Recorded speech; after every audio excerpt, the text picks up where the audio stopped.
Maybe you didn't know his name, but you have definitely seen him at least once doing muscle-ups, which are one of the cleanest in the world. Guys, I present to you the 6'2" heavyweight beast, Ian Barseagle.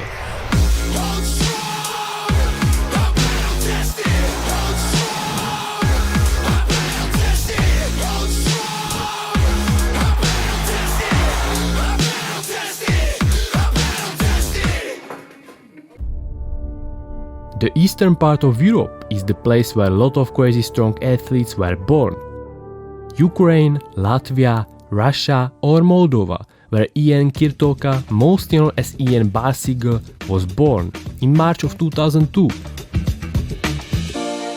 Ian comes from an interesting family, where his dad used to do a lot of one-arm pull-ups, muscle-ups, and he could probably achieve even a lot more, but back then the front lever or planche pretty much didn't exist. With that said, Ian probably got the same genes as his dad, which later on helped him with his calisthenics journey.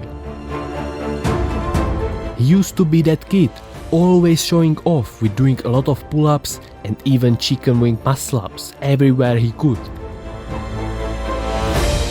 In 2017, at the age of 15, he moved to London in UK, the empire of fish and chips, driving on the bad side of the road and drinking a lot of tea. 3 days since Ian landed, not knowing even a single English word, was still exploring this completely new world, and so by accident he came across a calisthenics park where was one guy working out. By hearing Russian music, Ian decided to approach him and they immediately started to talk to each other, and later on they even became the best friends. This was the day when he started his calisthenics journey, with basic exercises to further strengthen his body before going for harder moves.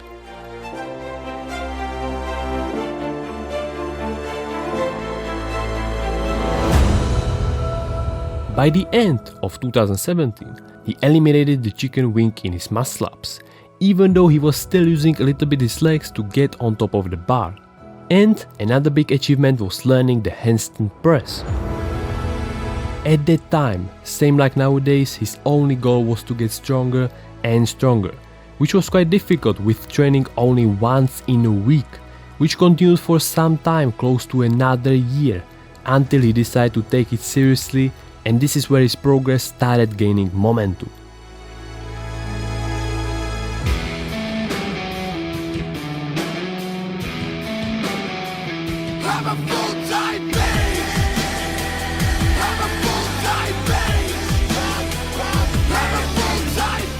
He got insanely strong in weighted pull-ups, wrapping them out with 40 kgs, which he couldn't say about dips, because he couldn't do them with that ease like pull-ups, with those same 40 kgs.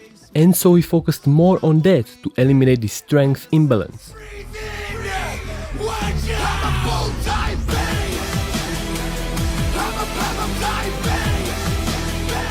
With seeing all the static skills, he wanted to do them too, but without having the knowledge of what it takes before you start learning them, and mainly how to train them, he chose not optimal strategy.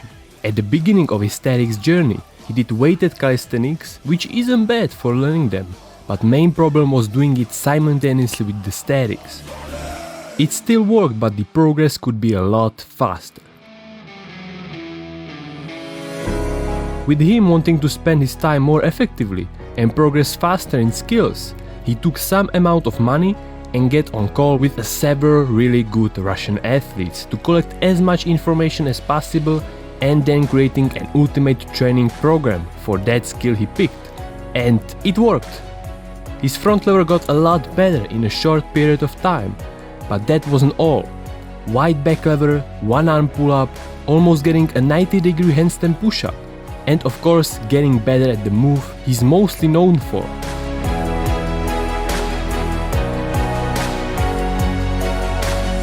But what maybe a lot of people don't know is that Ian did also a little bit of dynamics.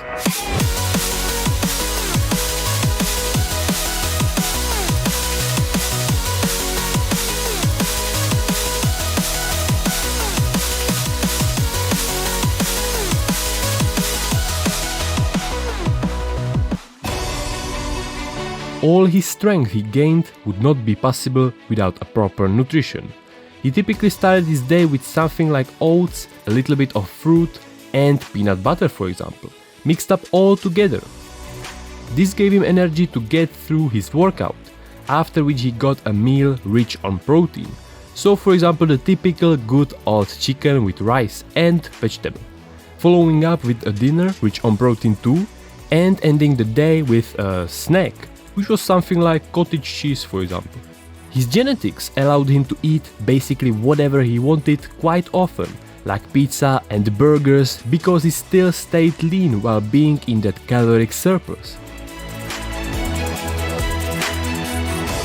So, he got the front lever, handstand push-ups, clean muscle-ups, pretty crazy weighted pull-ups and weighted dips, which he improved.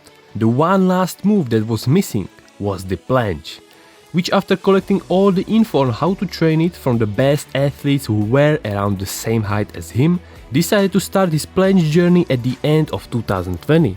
Those athletes told him that it would be best for him to take the path of doing many attempts, rather than going through every single progression.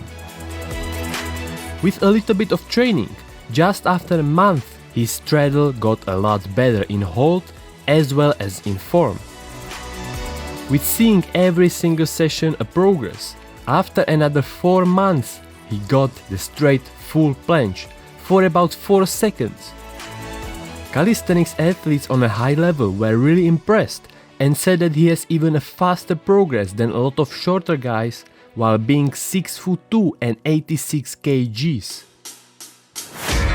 This all just proves the importance of having a really strong base for not learning skills for years, as he discussed this in his interview. He explained that without it you will get the planche maybe in 1 year, with a starting point of being able to do 15 dips. But if you will focus only on building a strong base with weighted for like 6 months, then you will get the planche in like 4 months. And not only that, but that strong base will unlock you a gate to every skill way faster, with the benefits of the saved time and also a lower chance of losing the motivation, which is a big problem when you progress slow or not at all. He believes that, for example, for planche, to be able to hold the lever, you don't need a strong core, but really strong shoulders. And so that means a lot of dips, handstand push-ups and so on. Another thing he believes in is that many people fail or it takes them way too long to learn skills because of the lack of progressive overload. As he said, it's better to do the worst planche exercise but having the knowledge how to make it progressively harder than having the best exercise but not having that knowledge. After 6 years of calisthenics, he built an impressive physique which he takes only like a good side effect, because the strength he gained is all that he cared about. Even though he just trains for himself and to motivate other people, he tried competing, but he realized that it's not a thing he wants to do. This long journey didn't go without injuries, such as his lower back injury, which he interestingly healed with a Russian technique of getting punched in that spot where the spinal disc was out of place. He also got a few not that much serious injuries that taught him to always listen to his body, like if something in his warm-up doesn't feel right, he stops and goes home to recover. His current PRs are 105 kgs for 10 reps for dips. For a pull-up it is a 90 kgs. He can also do full planche push-ups, front lever pull-ups and of course extremely clean muscle-ups, not mentioning all those crazy variations he does on top of those normal ones. These days he mostly uploads YouTube shorts, getting insane views. Same with the Instagram posts and TikTok, where he got 1.2 million followers. Still, with all that, he doesn't make his living from calisthenics. Even though he sells all his secrets to get stronger faster on his website, but if the earnings covers all he needs to live, I don't know. And maybe we will never know what's his main job, but as he said, it's not sport related. Ian Barseagle, this tall and heavy athlete, proved that with a right knowledge, nutrition and training, you can learn anything. All it takes is to not be lazy and start training smarter.